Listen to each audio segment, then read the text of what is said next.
Miguel n'aurait jamais pensé qu'il devrait choisir entre sa femme et sa mère, mais quand Sofia lui donna l'ultimatum, il prit la décision qui changerait sa vie pour toujours. Ce qu'il ignorait, c'est qu'un étrange visiteur lui ferait comprendre le vrai sens de l'honneur et du repentir. L'air matinal de Guadalajara apportait avec lui l'arôme familier du pain doux et du café de Hola qui s'infiltrait par les fenêtres de la modeste maison de la Colonia Libertad. Miguel Hernández s'étirait dans son lit conjugal quand il entendit les premiers bruits provenant de la cuisine. Sa mère, Doña Carmen, était déjà levée, préparant le petit déjeuner, comme elle l'avait fait pendant les 30 dernières années dans cette même maison. À 42 ans, Miguel travaillait comme superviseur dans une usine textile. C'était un homme de corpulence moyenne, les mains calleuses par le travail et les yeux qui conservaient encore cette étincelle de bonté héritée de son père. Il avait été élevé selon les valeurs traditionnelles mexicaines, respect des aînés, amour de la famille et honneur avant tout. Des valeurs qui, sans le savoir, seraient bientôt mises à l'épreuve de la manière la plus cruelle. Sofia, sa femme depuis 8 ans, bougeait avec inquiétude dans le lit. À 35 ans, c'était une femme attirante avec des ambitions qui dépassaient sa situation économique actuelle. Elle avait grandi dans une famille de classe moyenne de Zapopan et avait toujours senti qu'elle méritait plus que ce que la vie lui avait donné. Son mariage avec Miguel avait été en partie une forme de stabilité, mais la présence constante de Doña Carmen dans la maison était devenue une épine dans son pied. « Elle fait encore du bruit », murmura Sofia avec agacement, se couvrant la tête avec l'oreiller. Miguel soupira. Cette conversation était devenue trop fréquente ces derniers mois. C'est sa maison, Sofia. Elle se lève toujours tôt pour préparer le petit déjeuner. Notre maison, corrigea Sofia d'un ton sec. C'est censé être notre maison. La tension entre sa femme et sa mère avait grandi comme une fissure silencieuse qui menaçait de diviser la famille en deux. Ce qui avait commencé comme de petits désagréments s'était transformé en une guerre froide de regards fuyants, de commentaires passifs-agressifs et de territoires marqués au sein de la même maison. Doña Carmen, 73 ans, était une femme menue mais à l'esprit fort. Veuve depuis 15 ans, elle avait consacré toute sa vie à prendre soin de son fils unique. Après la mort de son mari, Arturo, Miguel avait insisté pour qu'elle reste dans la maison familiale. C'était la bonne chose à faire, ce que son père aurait voulu, ce que dictaient la tradition et le cœur. Mais Sofia avait d'autres plans. Dans la cuisine, Doña Carmen brouillait les œufs en fredonnant doucement une chanson de Pedro Infante. Ses mains ridées se mouvaient avec la dextérité de décennies d'expérience. La table était déjà dressée pour 3 personnes avec les plats préférés de Miguel, parfaitement arrangés, et les tortillas fraîchement faites enveloppées dans un torchon brodé. Les rayons du soleil filtraient par la fenêtre de la cuisine, éclairant les pots de géranium que Doña Carmen entretenait religieusement. Au mur pendaient des photographies de familles de différentes époques, Miguel enfant avec son uniforme scolaire, le mariage de Doña Carmen et Arturo, des vacances en famille à Puerto Vallarta, des premières communions et des anniversaires. Chaque image racontait l'histoire d'une famille unie qui s'effondrait maintenant silencieusement. « Bonjour, maman », salua Miguel en entrant dans la cuisine, embrassant sa mère sur la joue. « Bonjour, mon petit. Le petit déjeuner est prêt. J'ai fait tes œufs comme tu les aimes. Avec un peu de piment et des haricots frits. » Miguel sourit. Malgré tous les problèmes, ces moments de normalité familiale lui apportaient la paix. Il s'assit à sa place habituelle tandis que sa mère lui servait du café dans sa tasse préférée, une tasse en céramique bleue légèrement ébréchée, mais qu'il refusait de changer. La cuisine était le cœur de la maison, avec sa vieille cuisinière à gaz encore fonctionnelle, le réfrigérateur couvert d'aimants avec des photos de famille et l'armoire en bois qui avait appartenu à la grand-mère de Miguel. Tout était imprégné d'histoire, de traditions transmises de génération en génération comme des recettes secrètes. « Et Sofia ?» demanda Doña Carmen, bien que le ton de sa voix suggérait qu'elle préférait ne pas savoir la réponse. « Elle descend bientôt », répondit Miguel, bien qu'il sût que sa femme attendrait qu'il ait fini de déjeuner pour apparaître. C'était une autre des petites guerres territoriales devenues routinières. Doña Carmen acquiesça en silence et commença à nettoyer la cuisinière. Au fil des ans, elle avait appris à lire les signes de tension dans la maison. Elle savait que sa présence causait des frictions entre Miguel et Sofia. Mais où pouvait-elle aller ? Ses autres proches vivaient loin et sa pension lui suffisait à peine pour les médicaments et les dépenses de base. Cette maison n'était pas seulement son foyer physique, c'était le dépôt de tous ses souvenirs. L'endroit où elle avait élevé son fils, où elle avait pleuré la mort de son mari, où elle avait trouvé du réconfort dans les moments les plus difficiles. Le petit déjeuner se déroula dans un calme relatif. Miguel lisait les nouvelles sur son téléphone en mangeant et Doña Carmen s'occupait des tâches matinales avec des mouvements automatiques qui témoignaient de décennies de routine. De temps en temps, ils échangeaient des commentaires sur la météo, les voisins ou des nouvelles locales, mais tous deux évitaient soigneusement de mentionner l'éléphant dans la pièce, l'hostilité croissante de Sofia. Miguel mâchait lentement, savourant non seulement le petit déjeuner, mais aussi ces minutes de tranquillité avant le début d'une autre journée de travail. Cependant, il sentait la tempête approcher. Sofia était devenue de plus en plus véhémente dans ses plaintes concernant sa mère, et Miguel savait que quelque chose devrait être fait bientôt. Pendant que Doña Carmen faisait la vaisselle, Miguel observait ses mouvements. Ses mains, bien que ridées par l'âge, restaient agiles et soigneuses. C'était la même femme qui l'avait soigné quand il était malade, qui avait travaillé de longues heures à coudre pour payer ses études, qui était resté éveillé toute la nuit quand il avait de la fièvre. Comment pouvait-il même envisager de lui demander de partir ? Effectivement, dès qu'ils entendirent les pas de Miguel montant les escaliers pour se préparer au travail, Sofia apparut dans la cuisine. Elle portait une robe de chambre en soie verte qui contrastait dramatiquement avec le tablier fleuri de Doña Carmen. Les deux femmes se regardèrent brièvement, un échange chargé d'années de ressentiments accumulés. « Bonjour », dit Sofia d'une manière formelle. Sa voix polie, mais froide. « Bonjour », répondit Doña Carmen, poursuivant ses tâches sans établir de contact visuel prolongé. Sofia posa sa tasse sur la table avec plus de force que nécessaire, le son résonnant dans la cuisine silencieuse. « Ce n'est pas votre présence qui me dérange, Doña Carmen. C'est que vous agissez comme si vous étiez la maîtresse de cette maison, alors que Miguel et moi sommes un couple qui a besoin de son espace. » « Cette maison est la mienne depuis plus de 30 ans, répliqua Doña Carmen d'une voix tremblante mais ferme. C'est ici que j'ai élevé mon fils, ici que j'ai pleuré mon mari, ici que j'ai construit toute ma vie. Et maintenant Miguel a une femme, interrompit Sofia, ses yeux brillants d'une dureté qu'elle laissait rarement paraître. Une femme qui veut construire sa propre famille, qui veut de l'intimité dans son mariage, qui veut décorer sa maison comme elle l'entend, qui veut inviter des amis sans avoir à demander la permission à personne ni à se sentir jugé pour chaque décision. Les mots de Sofia tombèrent comme des coups de marteau sur le cœur de Doña Carmen. La vieille femme sentit sa gorge se serrer et les larmes commencèrent à se former dans ses yeux. Pendant des années, elle avait essayé de maintenir la paix, de ne pas trop interférer, de trouver un équilibre impossible entre être mère et ne pas gêner. « Je n'ai jamais interféré dans votre mariage, » dit-elle d'une voix brisée, ses mains tremblant légèrement. « J'ai essayé de respecter votre espace, de ne pas me mêler de vos décisions. » « Votre seule présence interfère, » répondit Sofia sans pitié. Chaque mot soigneusement choisi pour blesser. « Miguel ne pourra jamais être entièrement à moi tant que vous serez ici. Il sera toujours votre petit garçon au lieu de mon mari. Il comparera toujours ma cuisine à la vôtre, mes décisions à ce que vous feriez, ma façon de tenir la maison à la vôtre. » Le bruit de la douche s'arrêta à l'étage, signalant que Miguel allait bientôt descendre. Sofia se leva et se dirigea vers l'escalier, mais elle s'arrêta et se tourna vers Doña Carmen avec une expression qui mêlait détermination et quelque chose s'apparentant à de la cruauté. « Ça ne peut plus durer comme ça, Doña Carmen. Quelque chose doit changer. Et vite. » Quand Miguel descendit 15 minutes plus tard, vêtu de sa chemise de travail et de ses chaussures cirées que Doña Carmen lui avait nettoyées la veille au soir, il trouva sa mère assise à table, les yeux rouges et les mains tremblantes autour de sa tasse de thé à la camomille. La vaisselle du petit déjeuner n'était pas lavée, ce qui était inhabituel chez elle. « Que s'est-il passé, maman » demanda Miguel, bien que son ton indiqua qu'il soupçonnait déjà la réponse. « Rien, mon petit, je suis juste un peu fatigué » mentit Doña Carmen, essayant de retrouver son expression habituelle. « Va travailler tranquille. » Miguel connaissait suffisamment sa mère pour savoir que ce n'était pas vrai, mais il savait aussi que la presser ne servirait à rien quand elle était aussi affectée. Il lui dit au revoir avec un baiser sur le front, remarquant comment sa mère s'accrochait à lui une seconde de plus que d'habitude, comme si elle craignait que ce fût la dernière fois. En conduisant vers l'usine dans sa vieille Tsuru, Miguel ne pouvait chasser de son esprit l'image de sa mère en larmes. Durant le trajet à travers les rues familières de Guadalajara, il passa devant des lieux qui lui rappelaient son enfance, la boulangerie où Doña Carmen l'emmenait tous les dimanches, la pharmacie où elle achetait ses médicaments, l'église où il avait fait sa première communion. Tout faisait partie d'un monde qui semblait maintenant s'effondrer.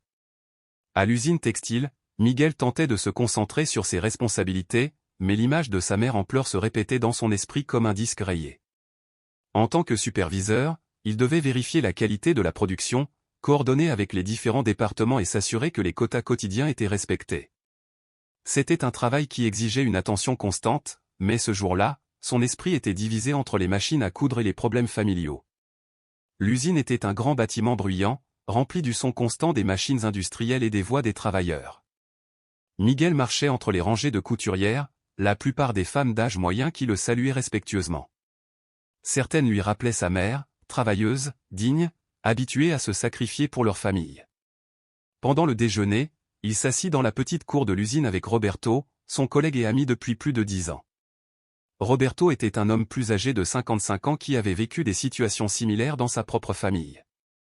C'était le genre d'homme qui avait grandi à l'âge d'or du machisme mexicain, mais qui avait aussi dû s'adapter aux temps nouveaux et aux nouvelles attentes matrimoniales. « Tu as l'air préoccupé, mon frère », observa Roberto en déballant son sandwich au jambon, remarquant comment Miguel touchait à peine sa nourriture. « Tout va bien à la maison ?» Miguel soupira profondément, sentant le poids de maintenir les apparences alors qu'à l'intérieur il s'effondrait. « Des problèmes à la maison. Sofia et ma mère ne peuvent plus se voir en peinture. » Ah, le conflit classique belle-mère-belle-fille, acquiesça Roberto en connaissance de cause, comme s'il parlait de quelque chose d'aussi commun que le temps. J'ai vécu la même chose il y a des années avec ma Carmen et ma mère. C'est comme une loi de la nature ou quelque chose du genre. Comment as-tu résolu ça, demanda Miguel, bien qu'une partie de lui craignait la réponse. Roberto prit une longue gorgée de son soda avant de répondre, regardant le ciel couvert. Ma femme m'a posé le même ultimatum que Sofia va sûrement te poser, si ce n'est déjà fait, ou c'est ta mère, ou c'est moi. Aussi simple que ça. Finalement, j'ai dû trouver une place pour ma mère dans une maison de retraite à Tlaquepaque. Miguel sentit un nœud à l'estomac en entendant le mot « asile ». Et comment ta mère l'a-t-elle vécu? Au début, elle s'est sentie trahie, abandonnée. Elle ne m'a pas parlé pendant 6 mois, Roberto mâcha pensivement. Mais finalement, elle a compris. Ou du moins, c'est ce qu'elle m'a dit. Les mariages ont besoin de leur espace, Miguel. C'est la réalité de ces temps-ci. Ce n'est plus comme quand nos grands-parents vivaient tous ensemble dans la même maison. Mais c'est ma mère, Roberto. Elle m'a élevé seule après la mort de mon père. Elle a tout sacrifié pour moi. Elle a fait des doubles quarts à l'usine pour me payer le collège. Comment puis-je lui tourner le dos maintenant qu'elle a besoin de moi? Roberto posa une main lourde sur l'épaule de son ami avec la familiarité de tant d'années d'amitié. Écoute, mon frère, ce n'est pas lui tourner le dos, c'est être réaliste sur ce dont un mariage a besoin pour fonctionner. Ta première responsabilité est maintenant envers ta femme. Quand tu t'es marié, tu as promis devant Dieu et la loi quelle serait ta priorité. C'est comme ça que fonctionne le mariage au XXIe siècle. Ça ne me semble pas juste, murmura Miguel, déplaçant distraitement les haricots dans son assiette. Beaucoup de choses justes ne semblent pas bien au début, répliqua Roberto avec la sagesse de celui qui a pris des décisions difficiles. Mais pense ainsi, préfères-tu avoir un mariage heureux et une mère qui vit ailleurs mais est en sécurité, ou préfères-tu avoir un mariage détruit et une mère qui se sent coupable d'avoir causé ton divorce? Les mots de Roberto résonnèrent dans l'esprit de Miguel pendant le reste de la journée. Il y avait une logique froide dans ce que son ami disait, mais il y avait aussi une partie de lui qui se rebellait contre l'idée. Sa mère avait été son ancre toute sa vie, la seule constante après la mort de son père, quand il avait 17 ans. L'idée de lui demander de quitter la seule maison qu'elle avait connue comme foyer lui semblait cruelle et injuste. En supervisant la production de l'après-midi, Miguel se perdit dans des souvenirs d'enfance. Il se rappela comment sa mère travaillait tard à coudre des vêtements sur commande pour pouvoir payer ses fournitures scolaires. Il se rappela les nuits où elle restait éveillée pour le soigner quand il avait de la fièvre. Il se rappela comment elle avait pleuré de joie quand il avait obtenu son diplôme du lycée, sachant qu'elle avait réussi à lui donner une meilleure éducation que la sienne. Quand il rentra chez lui ce soir-là, la tension dans l'air était palpable. Sofia était dans le salon, regardant une telenovela à un volume plus élevé que la normale, tandis que Doña Carmen préparait le dîner dans un silence presque sépulcral. Miguel tenta de maintenir une conversation normale pendant le repas, mais chaque tentative fut accueillie par des monosyllabes et des regards évitants. Le dîner se composait de poulet au mole, de riz rouge et de tortillas faites à la main. C'était le plat préféré de Miguel, mais ce soir-là, il avait un goût de cendre. Doña Carmen avait cuisiné avec son soin habituel, mais on voyait qu'elle avait pleuré. Ses yeux étaient gonflés et de temps en temps elle soupirait profondément, comme si elle avait du mal à respirer. Sofia, au contraire, mangeait avec appétit et faisait de temps en temps des commentaires sur la telenovela qu'elle avait regardée, comme si elle essayait de remplir le silence gênant par des bavardages. Miguel se rendait compte que sa femme évitait soigneusement de regarder sa mère directement.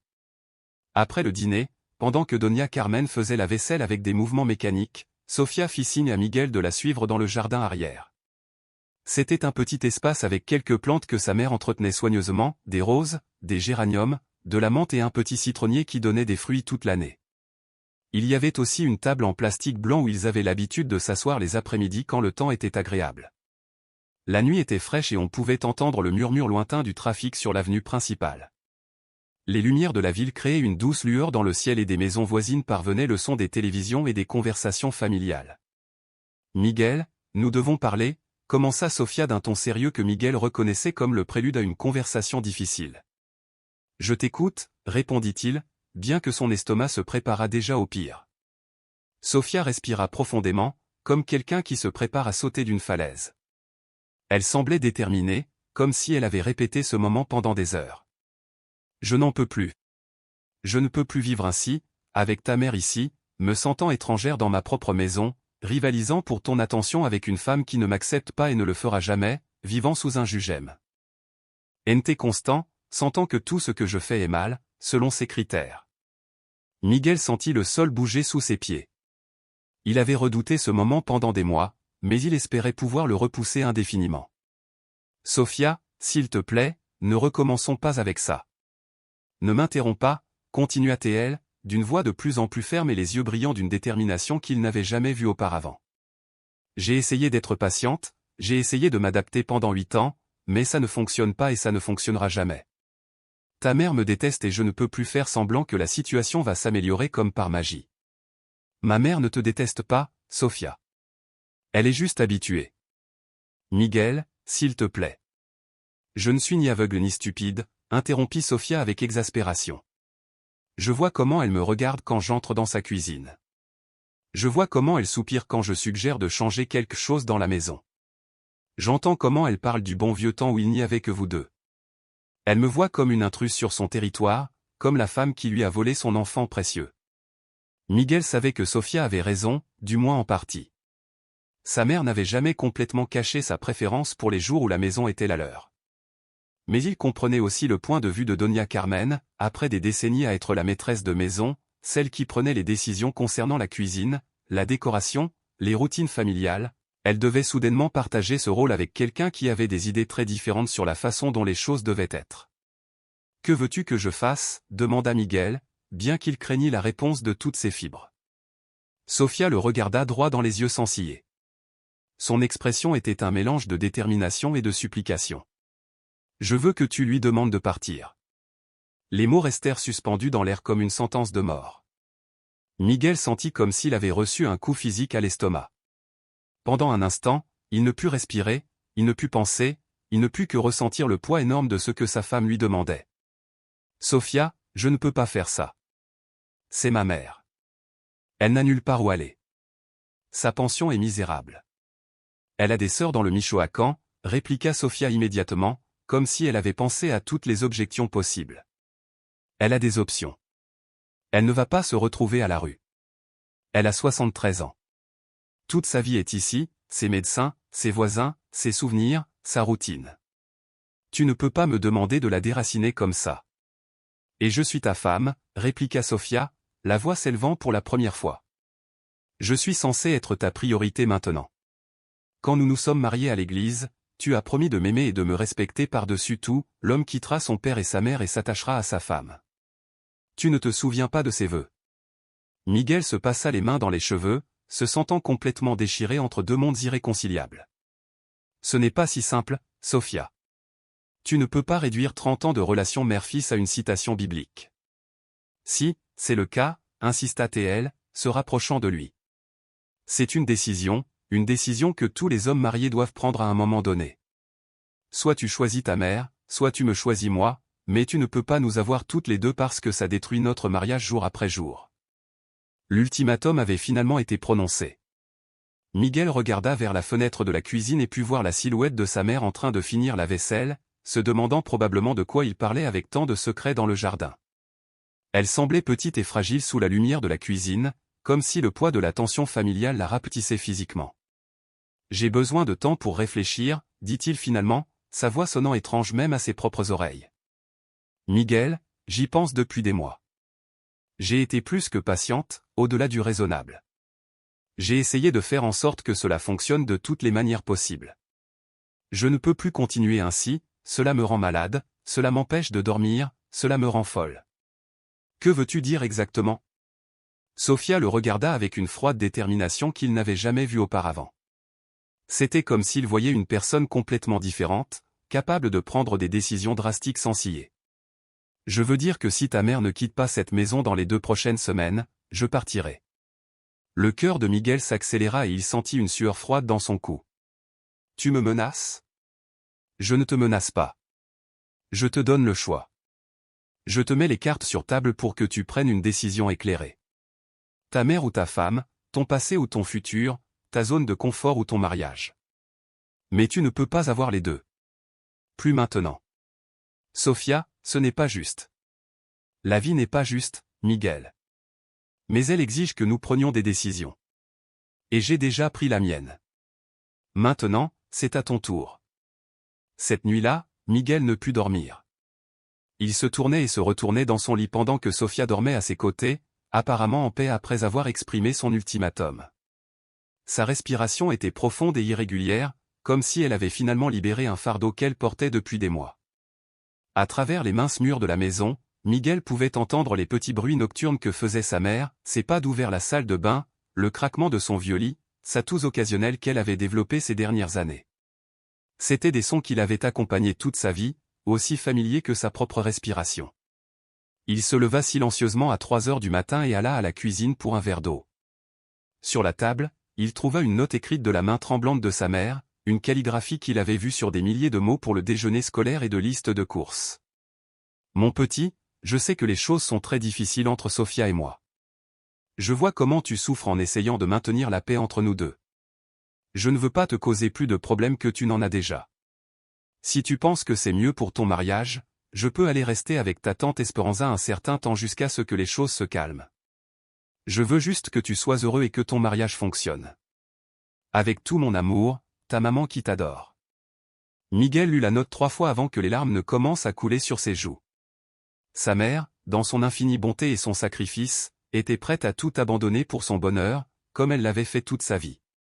Mais était-ce vraiment la bonne solution ou simplement la plus facile pour toutes les personnes impliquées?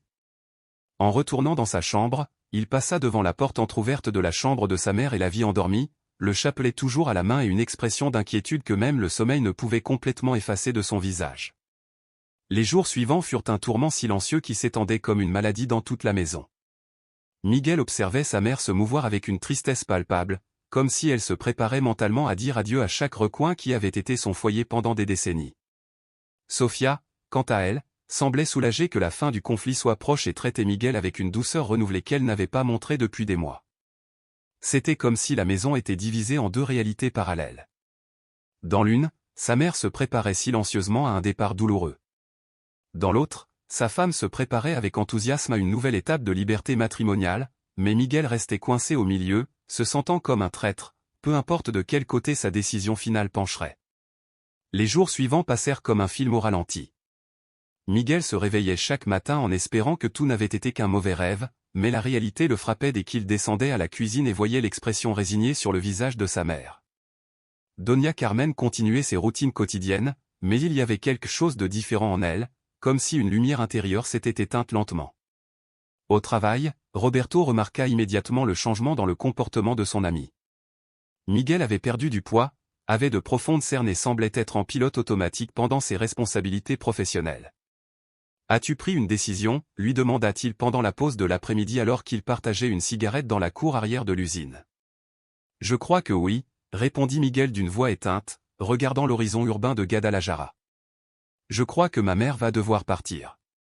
C'est la bonne chose à faire, mon frère. Ça fera mal au début, mais au final, tout le monde ira mieux. Tu crois ?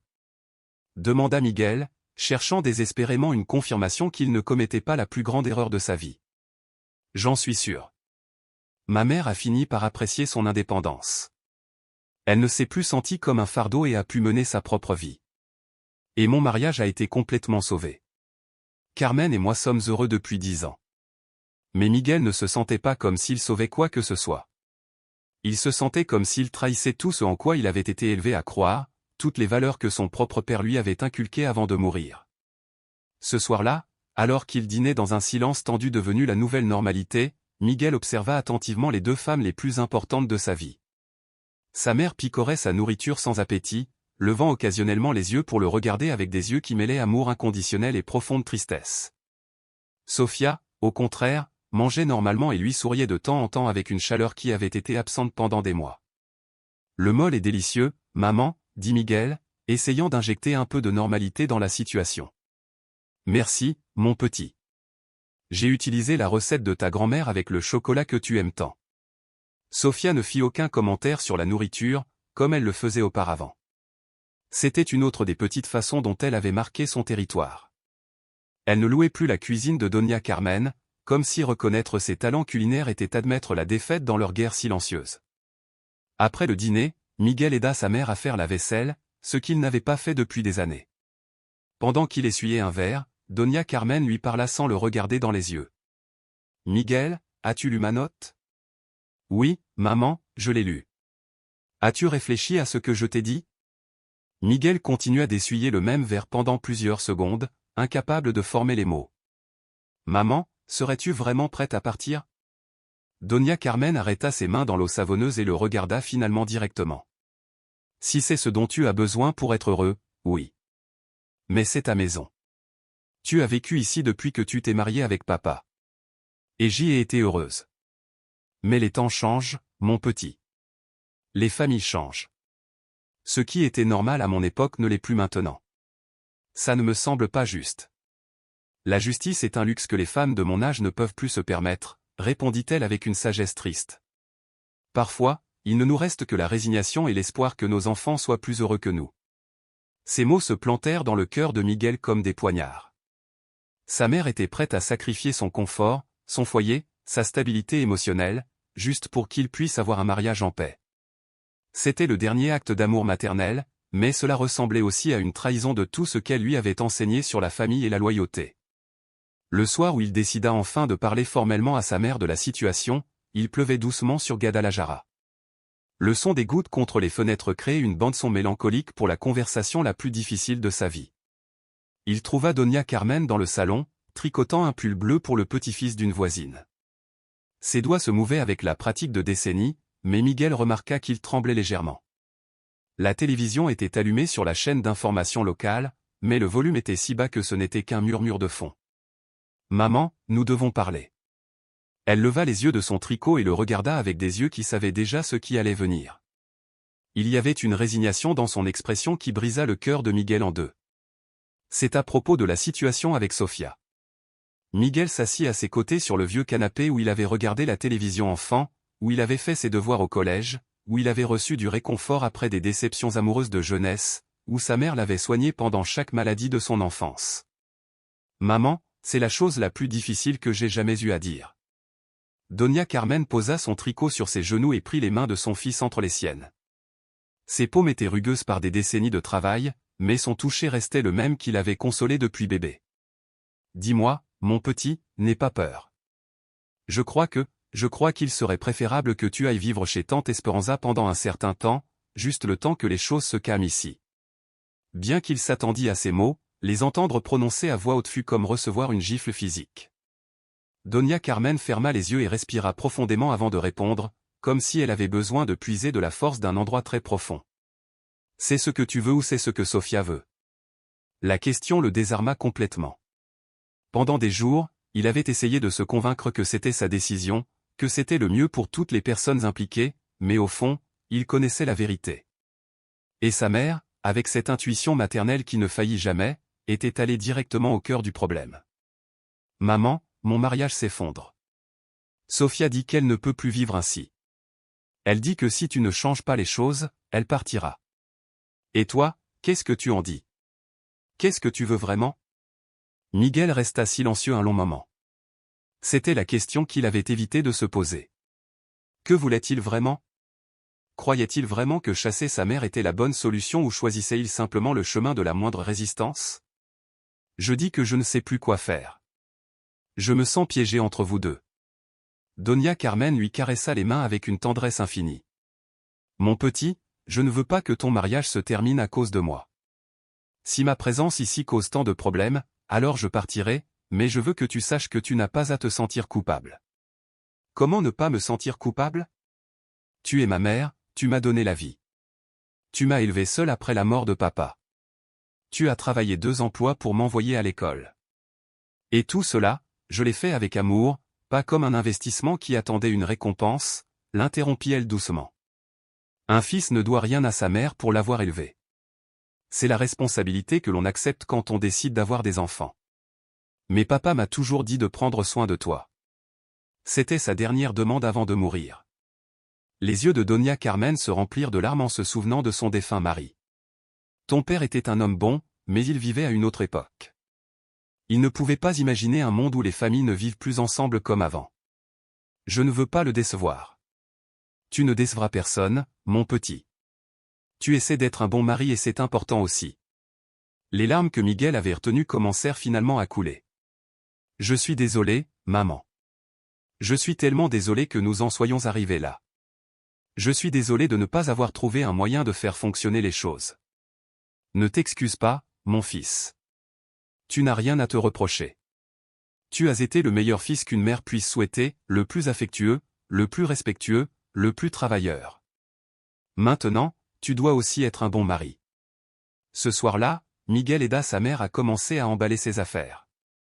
Chaque objet qu'ils enveloppaient dans du papier journal représentait un souvenir, une histoire, une partie de la vie familiale qui était en train de se démanteler, la photographie de son mariage avec Arturo en 1972, où tous deux semblaient jeunes et pleins d'espoir, les assiettes en porcelaine de la grand-mère qu'elle avait héritée après sa mort, le chapelet de cristal qu'elle utilisait toutes les nuits pour prier pour la famille, les lettres d'amour que son mari lui avait écrites pendant leur fiançailles, jaunies par le temps, mais encore parfumées à l'odeur de violette.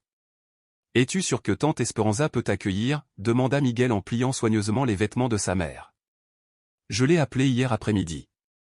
Elle dit que la maison est très seule depuis que l'oncle Ramon est mort l'année dernière. Elle sera heureuse d'avoir de la compagnie. Miguel acquiesça, mais ne se sentit pas soulagé. Sa tante Esperanza vivait dans un petit village, à 3 heures de Guadalajara. Sa mère devrait commencer une nouvelle vie à 73 ans, loin de tout ce qu'elle connaissait et aimait, loin de ses médecins habituels, de ses voisines de toujours, de l'église où elle avait prié pendant des décennies. Et si tu ne t'adaptes pas, et si tu n'es pas heureuse là-bas? Alors je reviendrai, dit Donia Carmen avec un sourire triste. Mais d'abord, nous allons essayer ça, pour voir si ça donne à ton mariage le temps de guérir. Les jours suivants, la maison fut remplie d'une activité frénétique, mais mélancolique. Donia Carmen organisait ses affaires avec l'efficacité de quelqu'un qui avait vécu assez longtemps pour savoir ce qui était vraiment important et ce qui ne l'était pas. Elle décidait quoi emporter et quoi laisser avec une sagesse pratique qui masquait la douleur émotionnelle que chaque décision lui causait. Sofia, de son côté, commençait déjà à faire des plans pour la chambre qui serait libre, comme si elle voulait effacer toute trace de la présence de sa belle-mère le plus rapidement possible. Elle avait acheté des magazines de décoration et passait les après-midi à marquer des pages avec des idées pour transformer l'espace en un bureau ou une chambre d'amis plus moderne. Nous pourrions mettre un bureau ici, dit-elle avec enthousiasme à Miguel.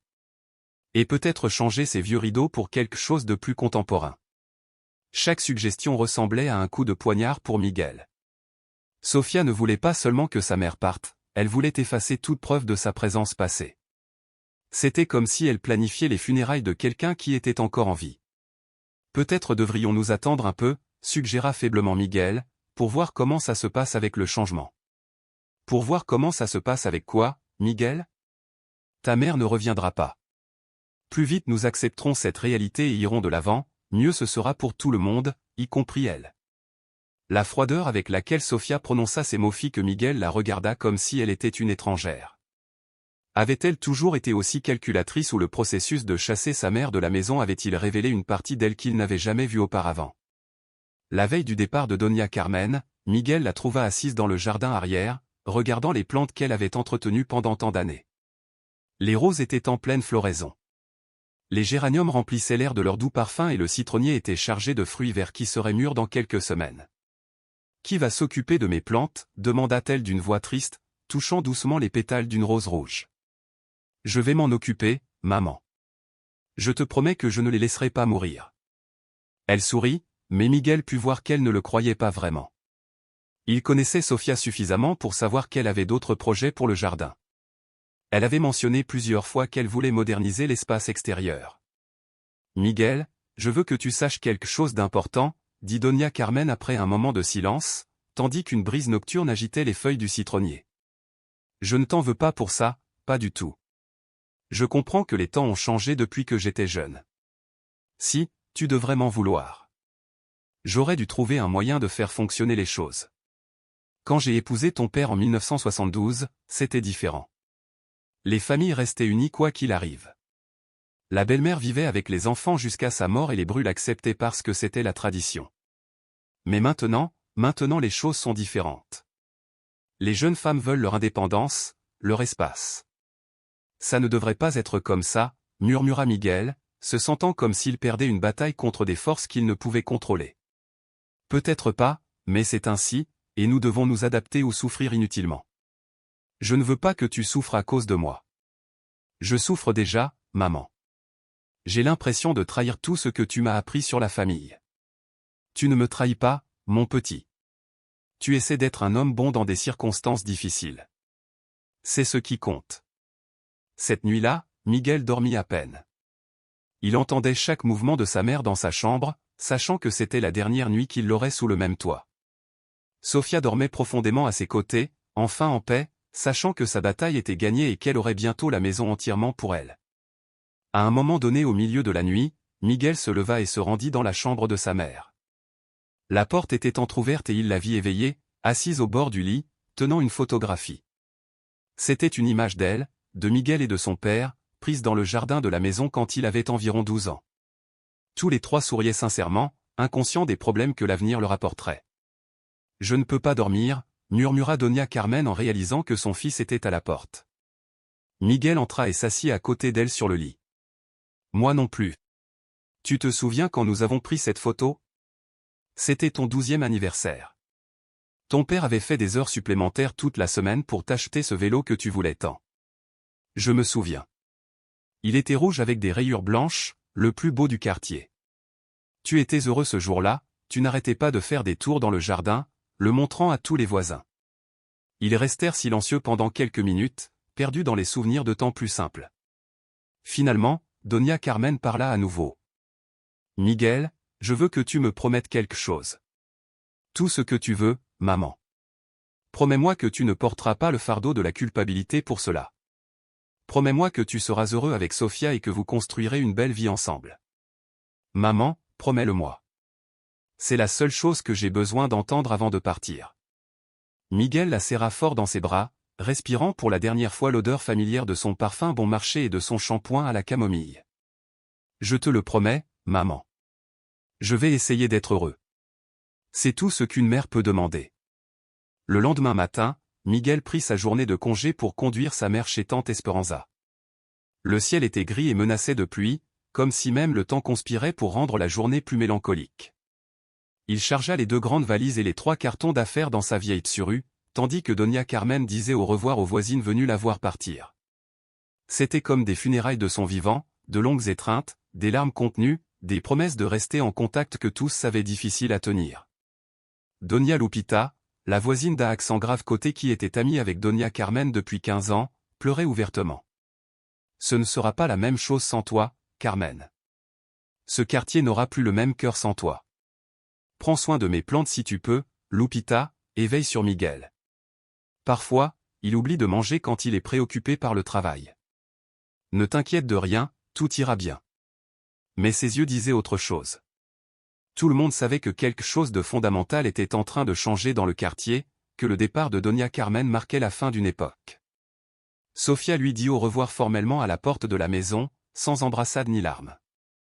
Son attitude était courtoise, mais distante, comme si elle disait adieu à une simple connaissance plutôt qu'à la mère de son mari. « Que vous alliez bien, Doña Carmen. J'espère que vous serez très heureuse avec votre sœur. » Doña Carmen la regarda un long moment avant de répondre. « Prends bien soin de mon fils, Sofia. C'est un homme bon avec un cœur noble. Ne le blesse pas plus que nécessaire. Les mots tombèrent comme des pierres dans un lac silencieux. Sofia cligna des yeux plusieurs fois, mais ne répondit pas. Le voyage vers le village de Tante Esperanza fut l'un des plus longs et des plus silencieux de la vie de Miguel. Sa mère regardait par la fenêtre, observant le paysage familier du Jalisco qu'elle laissait derrière elle, les champs de maïs, les montagnes bleues au loin, les petits villages avec leurs églises coloniales, les routes qu'elle avait parcourues pendant des décennies et qu'elle ne reverrait probablement jamais. « Es-tu nerveuse, maman ? » Un peu, c'est normal, non ? À 73 ans, commencer une nouvelle vie dans un endroit différent. Si tu ne te sens pas à l'aise, tu peux revenir quand tu veux. C'est toujours ta maison. Doña Carmen le regarda avec tendresse, mais aussi avec une sagesse triste. Non, mon petit, nous avons déjà pris la décision. Maintenant, il faut aller de l'avant et ne pas regarder en arrière. Es-tu en colère contre moi?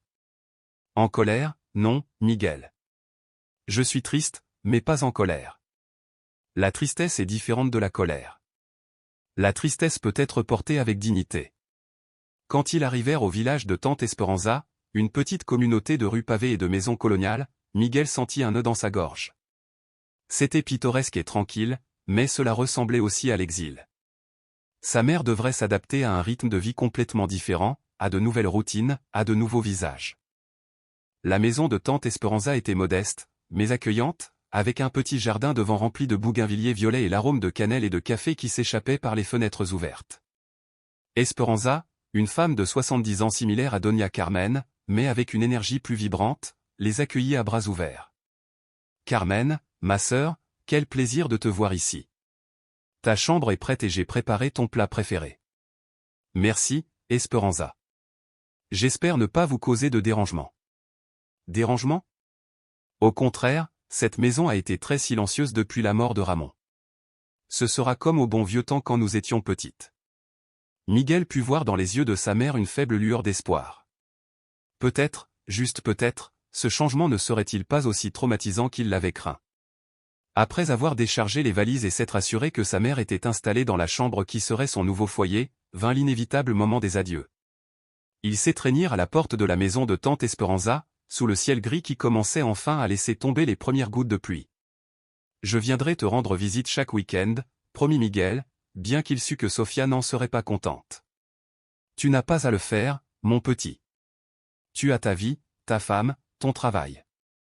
Je serai bien ici avec Esperanza. Maman, tu es la chose la plus importante dans ma vie. Tu l'as toujours été. Et toi dans la mienne. Mais maintenant Sofia doit l'être aussi.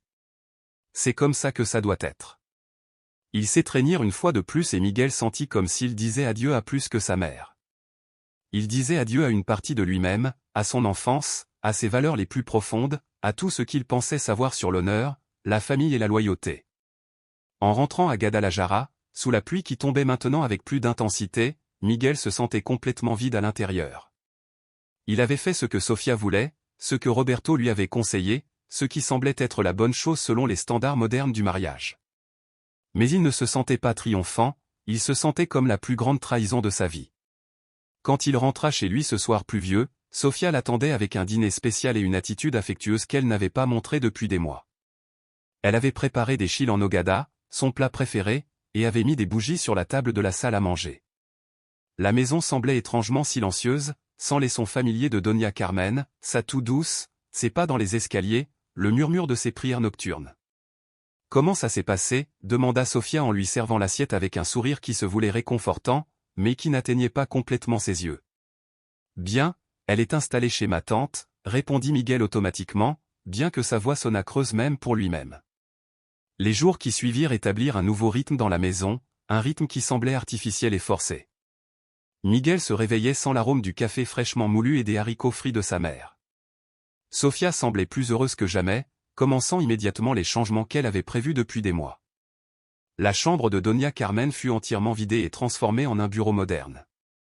Dans le jardin, les plantes que sa mère avait entretenues pendant des décennies furent arrachées et remplacées par un aménagement plus contemporain. Chaque changement ressemblait à une trahison supplémentaire de la mémoire de sa mère, mais Miguel s'enfonçait chaque jour un peu plus dans une tristesse qu'il ne pouvait partager avec personne. La culpabilité le rongeait comme de l'acide, surtout la nuit quand il se souvenait de l'expression résignée de sa mère en emballant ses affaires. Ce fut pendant cette période de changements accélérés que quelque chose d'inattendu commença à se produire. Miguel commença à avoir des rêves très vifs sur sa mère, des rêves qui le remplissaient d'une paix étrange, mais aussi d'une urgence croissante. La réponse à cette urgence arriva une nuit pluvieuse, exactement un mois après le départ de sa mère. Miguel était rentré du travail plus tard que d'habitude. Il arriva chez lui mouillé, fatigué et affamé. Mais la maison était plongée dans l'obscurité. Sofia était sortie avec ses amis et avait laissé une note, « Je suis allé dîner avec les filles. Il y a de la nourriture surgelée dans le réfrigérateur. » Il resta immobile dans la cuisine silencieuse, regardant la note. C'était la première fois de sa vie d'adulte qu'il rentrait dans une maison complètement vide, sans personne qui se souciait de lui. Il se réchauffa une soupe instantanée et s'assit seul à la table de la salle à manger. La maison semblait un mausolée, belle, ordonnée, mais complètement sans vie. C'est alors qu'il entendit frapper à la porte. Quand il alla ouvrir, il ne trouva personne à l'entrée principale. Il sortit sous la pluie, mais ne vit personne. Il était sur le point de refermer la porte quand il entendit une voix douce derrière lui. « Bonsoir, Miguel. » Il se retourna rapidement et vit un homme debout dans son salon comme s'il avait toujours été là. Il était de taille moyenne, avec des cheveux longs et sombres, une barbe soignée et des vêtements simples mais propres. Le plus frappant étaient ses yeux, sombres, profonds et remplis d'une compassion que Miguel n'avait pas vue depuis longtemps. « Comment êtes-vous entré chez moi » demanda Miguel, plus surpris qu'effrayé. La porte était ouverte, répondit l'homme avec un sourire doux. Du moins pour moi. Qui êtes-vous? Je m'appelle Jesus et je viens parce que quelqu'un qui t'aime beaucoup m'a demandé de venir te voir. Miguel sentit un frisson. De quoi parlez-vous? De ta mère, Miguel. Doña Carmen prie pour toi toutes les nuits. Ses larmes et ses prières sont parvenues jusqu'à moi. L'étranger s'assit en face de lui à table, à l'endroit où Doña Carmen s'asseyait habituellement pendant les dîners de famille. Miguel remarqua qu'il n'y avait aucune trace de pluie sur ses vêtements. « Es-tu heureux, Miguel ?» La question le frappa comme un coup de marteau. « Je ne sais pas » répondit-il avec une honnêteté qui le surprit. « Sais-tu pourquoi tu ne sais pas? Parce que j'ai fait ce que tout le monde m'a dit être juste, mais ça ne me semble pas juste. » Et puis, sans savoir pourquoi, Miguel commença à parler. Il raconta toutes les années de tension, l'ultimatum, la décision agonisante, le départ de Doña Carmen, le sentiment croissant d'avoir perdu quelque chose de fondamental en lui-même. Jesus écoutait sans interrompre, sans juger, simplement présent d'une manière que Miguel n'avait pas expérimentée depuis longtemps. « Penses-tu avoir fait la bonne chose » demanda doucement Jesus.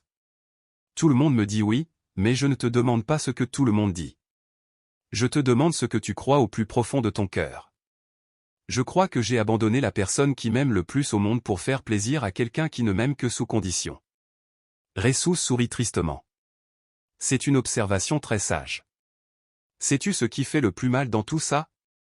Quoi? Que ce n'était pas nécessaire. Qu'il y avait une autre façon de gérer cette situation. Quelle autre façon? Jesus se pencha en avant.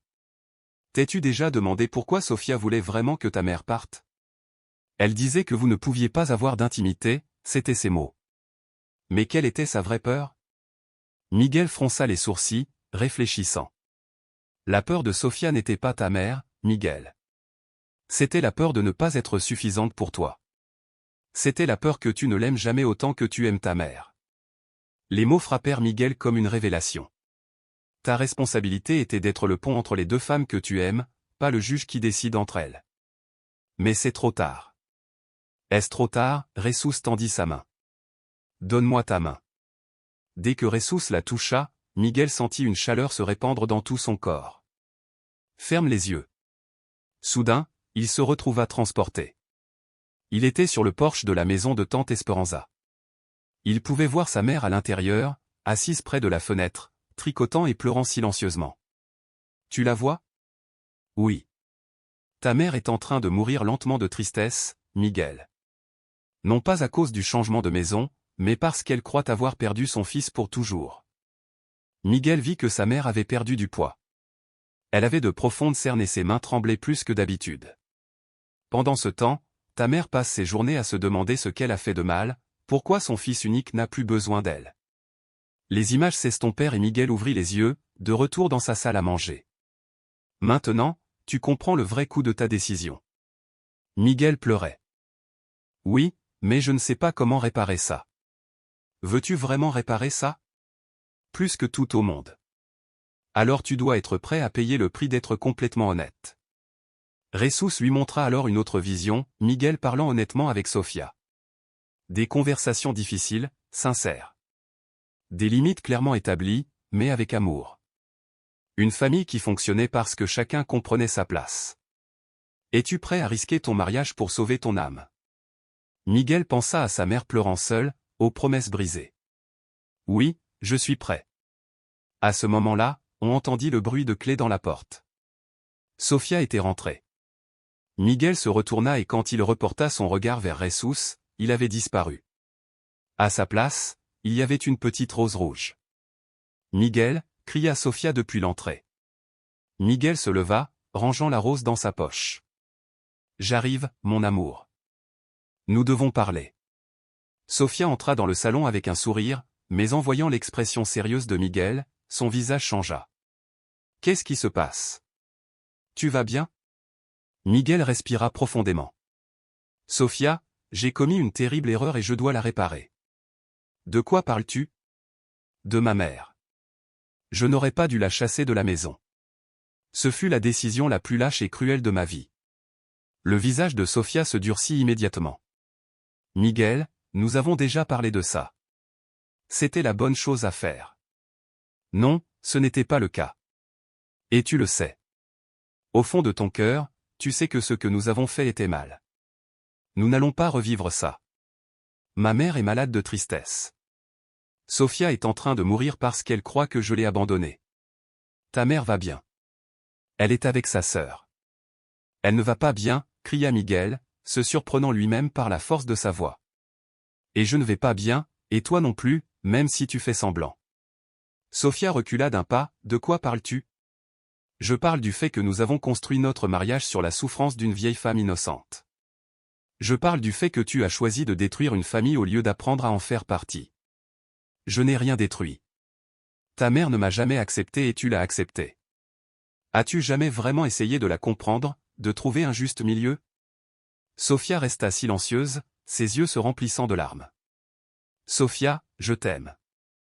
Je t'aime de tout mon cœur, mais je ne peux plus vivre avec cette culpabilité. Je ne peux pas être l'homme qui a abandonné sa mère par confort. Que dis-tu? Je dis que demain je ramène ma mère à la maison. C'est sa maison où elle a vécu 30 ans, où elle a pris soin de son mari jusqu'à sa mort, où elle m'a élevé. Miguel, si tu fais ça, je... Quoi? Tu vas partir? Miguel la regarda droit dans les yeux. Alors vas-y, car je préfère être seul avec ma dignité intacte qu'accompagné de mon âme détruite. Sofia commença à pleurer. Tu ne m'aimes plus. Je t'aime plus que tu ne peux l'imaginer, mais je m'aime suffisamment pour ne pas trahir mes valeurs par peur de te perdre. Mais les choses ne fonctionneront pas avec ta mère ici. Elles fonctionneront si nous faisons tous les trois notre part. Elles fonctionneront si nous établissons des limites claires, mais respectueuses.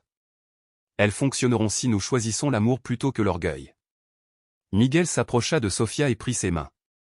Sofia, je peux être le mari dont tu as besoin et le fils que ma mère mérite, mais pour cela, j'ai besoin que tu changes aussi. Que veux-tu de moi? Je veux que tu donnes une vraie chance à ma mère. Je veux que tu reconnaisses qu'elle n'est pas ton ennemie, mais une femme âgée qui veut seulement se sentir utile et aimée. Sofia pleurait en silence. J'ai peur, Miguel. Peur de quoi? Peur que tu ne m'aimes jamais autant qu'elle. Miguel la serra fort dans ses bras. Sofia, mon amour pour ma mère et mon amour pour toi sont complètement différents. L'un ne rivalise pas avec l'autre. Ma mère m'a donné la vie, mais tu es ma vie. Ils restèrent enlacés en silence pendant plusieurs minutes. Et si ça ne marche pas, demanda finalement Sofia. Alors au moins, nous aurons essayé avec honneur et dignité. Sofia se sépara et le regarda dans les yeux. Crois-tu vraiment que nous pouvons y arriver? Avec de l'aide. Oui. Je crois que nous le pouvons. Quel genre d'aide? Miguel pensa à Jesús, à ses paroles sages, à la paix qu'il avait ressentie en sa présence, le genre d'aide qui arrive quand on en a vraiment besoin. Le lendemain, Miguel prit sa journée de congé et se rendit au village de Tante Esperanza. Pendant le voyage, il sentit une présence familière à ses côtés, comme si Jesús l'accompagnait. Il trouva sa mère plus maigre et plus fragile qu'il ne l'avait imaginé. Mais quand il lui expliqua qu'il était venu la ramener à la maison, ses yeux s'illuminèrent comme il ne l'avait pas fait depuis des mois. « Es-tu sûr, mon petit? Et Sofia? Sofia t'attend à la maison. Maman, elle veut te demander pardon. » Doña Carmen commença à pleurer. Moi aussi, je veux lui demander pardon. Quand ils arrivèrent à la maison de Guadalajara, Sofia les attendait à la porte. Elle avait préparé le plat préféré de Doña Carmen et avait remis quelques-unes de leurs photos de famille dans le salon. Les retrouvailles furent émouvantes. Les deux femmes pleurèrent, se demandèrent pardon mutuellement et, pour la première fois depuis des années, parlèrent comme des êtres humains au lieu d'ennemis. Doña Carmen, dit Sofia d'une voix tremblante, je n'ai jamais voulu vous faire de mal, j'avais juste peur. Et moi, je n'ai jamais voulu te faire sentir mal à l'aise dans ta propre maison, ma fille. J'avais peur aussi. Ce soir-là, pour la première fois depuis longtemps, ils dînèrent tous les trois ensemble. La conversation fut un peu forcée au début, mais devint progressivement plus naturelle. Au cours des semaines suivantes, ils établirent de nouvelles routines et des limites. Doña Carmen aidait à la cuisine, mais respectait les décisions de Sofia concernant la décoration et les repas spéciaux. Sofia, à son tour, demandait conseil à sa belle-mère sur les recettes traditionnelles et l'incluait dans les décisions familiales. Miguel devint le pont qu'il aurait toujours dû être, arbitrant les désaccords et s'assurant que les deux femmes se sentent valorisées et respectées. Tout ne fut pas parfait. Il y eut des moments de tension, des malentendus et de petites discussions, mais la différence était qu'il les résolvait désormais par le dialogue plutôt que par le ressentiment. Une nuit, tandis que Miguel aidait sa mère à arroser les nouvelles plantes qu'ils avaient semées ensemble dans le jardin, un compromis entre les préférences des deux femmes, Doña Carmen lui parla doucement. « Mon petit, sais-tu ce que j'aime le plus dans tout ça? »« Quoi, maman ? » ?»« Que j'ai retrouvé mon fils. Pendant ces mois, quand j'étais chez ta tante, j'avais l'impression d'avoir perdu non seulement ma maison, mais aussi ma place dans ta vie. Tu n'as jamais perdu ta place, maman. J'ai juste perdu mon chemin pendant un moment. Qu'est-ce qui t'a aidé à le retrouver? Miguel sourit en se souvenant de cette nuit pluvieuse et de la présence réconfortante qu'il ressentait encore de temps en temps. Quelqu'un m'a rappelé que le véritable amour ne divise pas, il multiplie. 6 mois plus tard, la maison de la Colonia Libertad était complètement différente. Non pas parce qu'elle avait changé physiquement, bien que le jardin ait maintenant une belle combinaison de plantes traditionnelles et modernes, mais parce qu'elle était remplie de vie, de rire et d'un amour véritable. Sofia avait appris à faire du mole avec la recette de Doña Carmen, mais elle y avait ajouté sa touche personnelle, que même sa belle-mère admettait l'améliorer. Doña Carmen avait appris à utiliser le micro-ondes et regardait des telenovelas modernes avec Sofia les après-midi. Miguel avait retrouvé non seulement sa mère, mais aussi sa femme. Sofia était maintenant plus affectueuse et plus sûre d'elle, car elle comprenait enfin qu'elle n'avait pas à rivaliser pour l'amour de son mari.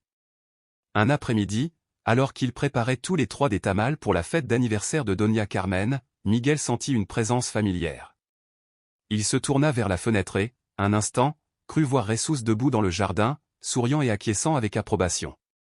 Quand il cligna des yeux, la figure avait disparu, mais à sa place, il y avait une rose rouge parfaite qui avait fleuri de nulle part sur le rosier qu'il croyait mort. « Regardez » cria Doña Carmen émue. « Mon rosier a fleuri. Je pensais qu'il était mort pour toujours. » Miguel sourit en touchant la rose dans sa poche, la même que Jesús lui avait laissée cette nuit-là. Il ne s'était jamais fané. Parfois, les choses que nous croyons mortes n'ont besoin que d'un peu plus d'amour pour refleurir, maman. Ce soir-là, alors qu'il se préparait à dormir, Miguel réfléchit à tout ce qui s'était passé. Il avait été sur le point de perdre ce qu'il y avait de plus important dans sa vie en suivant des conseils qui semblaient justes, mais se sentaient faux. Il avait appris que le mariage ne signifie pas abandonner sa famille, mais l'étendre. Il avait appris que l'amour véritable n'exige pas de sacrifices cruels, mais de la compréhension et de la patience, et il avait appris que parfois, quand nous nous sentons le plus perdus, l'aide arrive d'où nous l'attendons le moins. Il s'agenouilla près de son lit, comme il ne l'avait pas fait depuis son enfance, et remercia pour la seconde chance, pour une famille réunie et pour un étrange visiteur qui lui avait rappelé le chemin du retour. Dans ses prières, il demanda la sagesse pour continuer à être le pont entre les deux femmes qu'il aimait et la force pour ne plus jamais trahir ses valeurs par peur.